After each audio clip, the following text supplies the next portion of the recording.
बिस्मिल्लाहिर्रहमानिर्रहीम, अस्सलाम वालेकुम जी। मैं नजमुल हसन बाजवा हूँ। आपको हमारे फेसबुक पेज और यूट्यूब चैनल पर खुश आमदेद। नाज़रीन किराम, कल रात से इस मुल्क में एक अजीब तमाशा देखने को मिला है। ये तमाशा बार बार इस बात की यकीन दहानी हमें करवाता है कि इस मुल्क के अंदर जमहूरियत कितनी को मजबूत है, कितनी को फल फूल रही है और यहाँ पर सियासतदान खास तौर पर कितने को तगड़े हैं। कल रात अदालत एक हुक्म देती है, उस हुक्म को जूते की नोक पर रखता है एक ऐसा शख्स जिसके बारे में यह तासुर है कि वो हुकूमती जमात की बी टीम है, जिसके बारे में इमरान खान ये कह चुके हैं कि उसको लाने वाले एस्टेब्लिशमेंट है, उसको नामजद करने वाले एस्टेब्लिशमेंट है, ये डायरेक्टली उनको रिप्रेजेंट करता है। अदालत आलिया एक हुक्म देती है कि आप इलेक्शंस करवाइए और फिर इलेक्शंस की तैयारी शुरू हो जाती है। रात गए इलेक्शन कमीशन के दफ्तर खुल जाते हैं, हंगामी मीटिंग शुरू हो जाती हैं, जो है ना वो पोलिंग के सामान के बारे में फोन शुरू हो जाते हैं, पोलिंग बूथ्स कैसे मैनेज करने हैं इसके बारे में तैयारी शुरू हो जाती है। फिर अचानक शायद एक फोन आता है और उसके बाद ये सारी तैयारियां ठप हो जाती हैं और तमाम चीज़ों को रोक दिया जाता है। और फिर सुबह उठ के जब वोटर्स वोट कास्ट करने के लिए पोलिंग बूथ पर पहुंचते हैं तो वहां पर ताले लगे हुए देखते हैं। ये इस पूरे 12 घंटे के दरमियान, यानी इस वो जो जब वो हुक्म दिया गया और उसके बाद वो क्या हुआ उस रात, मतलब ये जो कल रात गुजरी है, ये पूरी रात क्या चलता रहा, इन 12 घंटों के दरमियान क्या बड़े डिसीजंस लिए गए, किस किस के फोन आए, किस किस ने क्या कहा, किस किस ने तैयारियां करनी शुरू कर दी थी, फिर क्यों रोक दी गई, ये बहुत सारी चीजें हैं नाज़रीन किराम जो मैंने आपके साथ शेयर करनी है। नंबर 1, एक तो यह है कि ये इस तरह से इनके राज खुले हैं, और दूसरा नाज़रीन किराम इमरान खान के जितने भी मुखालिफिन हैं, अब अल्लाह की करनी ऐसी है, वो मैं बार बार कहता हूँ कि वही अल्लाह की ज़ात इज़्ज़त देने वाली है, वही अल्लाह की ज़ात ज़िल्लत देने वाली है, इज़्ज़त और ज़िल्लत उसी के हाथ में है।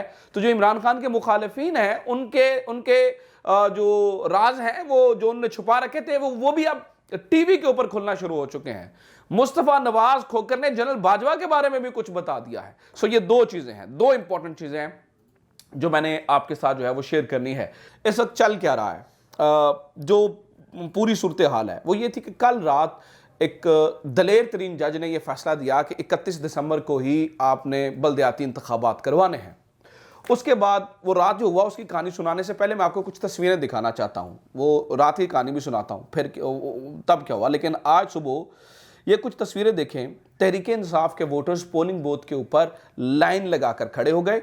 ये अली अमान साहब ने इसको ट्वीट भी किया है, लेकिन मैं तस्वीरें आपको स्पेसिफिकली, एडिटर साहब इसको जूम कीजिएगा और तस्वीरें दिखाइएगा। ये तस्वीरें आप देखिए कि इसमें वोटर्स जो हैं वो लाइन लगाकर खड़े हुए हैं, जबकि पोलिंग बूथ को ताले लगे हुए हैं।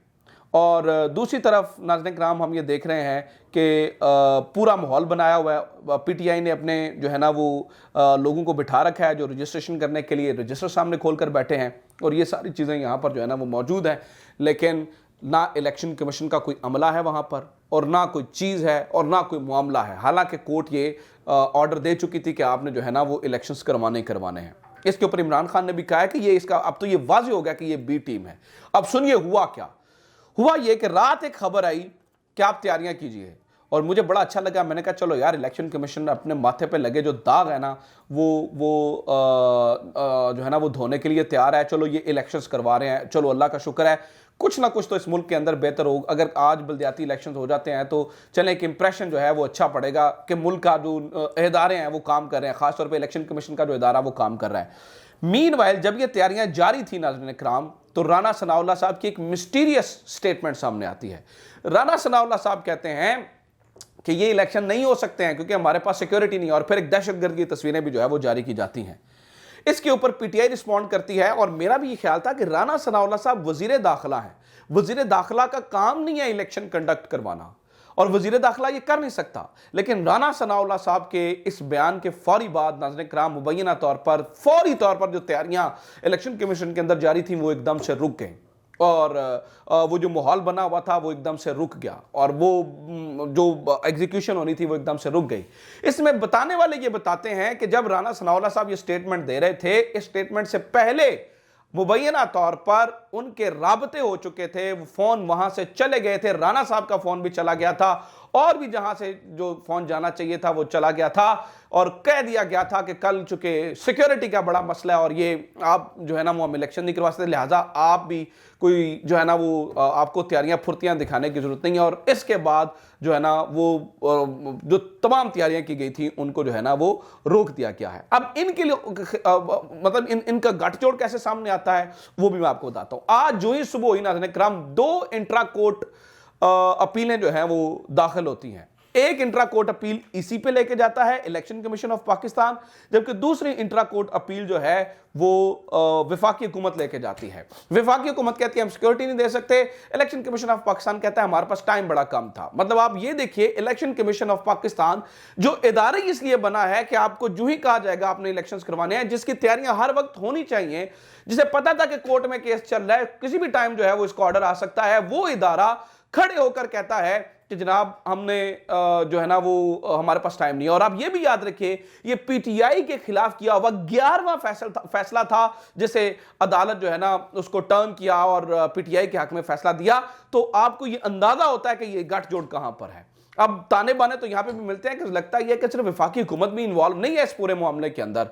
वो जो एक पुराना सेटअप बना हुआ था, शायद चीजें शायद उसी तरीके से जो है वो चल रही हैं और वो आज एक्सपोज हो जाती है सारी चीजें।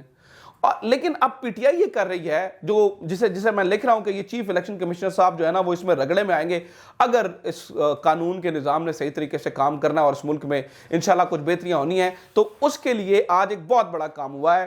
आज तौहीने अदालत की एक दरखास्त दायर कर दिया है पीटीआई ने फौरी तौर पर, ये चीफ इलेक्शन कमिश्नर और जो भी इसमें मुलव्वस रहा है उसके खिलाफ। अब ये देखिए कि ये सीधी सीधी तौहीने अदालत है कि आप कोशिश तो कीजिए, आपने कोशिश ही नहीं की, आपने कुछ किया ही नहीं है। हालांकि इनकी इंट्रा कोर्ट अपील को इतराज लगाकर वापस भेज दिया गया है, लेकिन नहीं, ये नाज़रीन किराम इसके ऊपर जो है ना वो कोई भी काम करने से जो है वो हमें आरी नजर आते हैं और इससे पता चलता है कि ये जानबूझकर एक पूरी प्लान के तहत जो है वो सारा काम हुआ। और वो जो 12 घंटे मैं आपको बता रहा हूं, इंपॉर्टेंट 12 घंटे, वो नाज़रीन किराम बड़े इंपॉर्टेंट रहे हैं। उन्होंने की रोल जो है वो किरदार अदा किया है। एक तो ये है कि ये सारा एक्सपोज हो गया है, पता चल रहा है अवाम के सामने खुल खला के चीजें आ रही हैं कि असल में गेम क्या हो रही है। दूसरा नाज़रीन किराम, मैं वो जो बात पहले कर रहा था ना कि वो तो इज़्ज़ु मन तशा व तुज़िल्लु मन तशा, कि वही अल्लाह ताला है जो इज्जत देता है और वही अल्लाह ताला है जो जिल्लत देता है, और किस तरह से चीजें खुल जाती हैं वो मैं आपके सामने रख देता हूं। रात डॉन के प्रोग्राम में बैठे हुए मुस्तफ़ा नवाज खोखर साहब ने एक बात की है और वो बात बड़ी गहरी है। मुस्तफ़ा नवाज खोखर साहब कहते हैं कि पीडीएम जो कर रही थी, पीडीएम जब अदम एतमाद लेकर आ रही थी इमरान खान के खिलाफ, तो उसमें जनरल बाजवा ने मदद की है। अब ये जो मोहसन और एहसान और फलाना और ढमकाना, ये जो कहानियां ना वो भी खुल गई है। तो जो कह रहे थे कि वो जी जनरल बाजवा तो मदद कर रहे थे इमरान खान की, आपने देखा ना पिछले कुछ दिनों से 4-5 सहाफियों का एक ग्रुप है जिन्होंने एक लॉन्ड्री मशीन लगाई हुई है और वो उसमें जनरल बाजवा साहब के जो किए गए काम हैं उनको वो उस मशीन में डालते हैं, धो धुला के बाहर फेंकते हैं और ये साबित करने की कोशिश में लगे हुए हैं कि वो तो एक फरिश्ता सिफ्त इंसान थे। उनके घर में तो सफाई बड़ी होती है, वो तो केक रस्क जो है वो चाय में डबोकर खाते हैं, मतलब बहुत ही सादा हैं और बहुत ही, और जो बेगम साहबा हैं वो तो पुरानी चीज़ें खरीद कर ला के उन्होंने जो है ना वो रखी हुई है। नाज़रीन किराम, ये पूरा एक ग्रोह जो लगा हुआ था, आज मुस्तफ़ा नवाज खोखर की ये एक बात, एक जुमला इनके तमाम के तमाम काम को जो है ना वो डस्ट। इसलिए मैं कहता हूं आज जो यंग जर्नलिस्ट हैं वो काम कर रहे हैं। ये बाबे जो है ना ये पुराने हो चुके हैं, ये बूढ़े लिफाफे हो चुके हैं, इसलिए यंग जर्नलिस्ट जो है ना वो काम कर रहे हैं। तो बूढ़े लिफाफों को की बात मतलब मुस्तफ़ा नवाज खोखर के एक फिक्रे ने रद्द कर दिया। मुस्तफ़ा नवाज खोखर कहते हैं कि पीडीएम को मदद फराहम की जा रही थी और वो जनरल बाजवा की जानिब से जो है वो मदद फराहम की जा रही थी। तो मजीद राज नाज़रीन किराम इससे जो है वो खुलते हुए नजर आ रहे हैं। तो अवाम के सामने सच आ रहा है, अवाम सच देख रही है और अवाम को पता है कि अब किन चीज़ों को उन्होंने बाय करना है और किन चीज़ों को रिजेक्ट करना है, किन चीज़ों को पे बिलीव करना है और किन चीज़ों के ऊपर बस सॉरी कह के जो है ना वो बात ख़त्म कर देनी है। तो ये इस वक्त की सूरत हाल है। कुछ और चीज़ें मेरे पास रह गई हैं, वो मैंने आपके साथ शेयर करनी है, लेकिन इस वक्त मेरे ख्याल से वीडियो की टाइम जो है वो थोड़ा ज़्यादा हो गया है, तो उसको यहीं पे एंड करते हैं। अगली वीडियो में मज़ीद तफसीलात आपके सामने रखूँगा। अपना ख्याल रखें। खुदा हाफ़िज़। पाकिस्तान जिंदाबाद।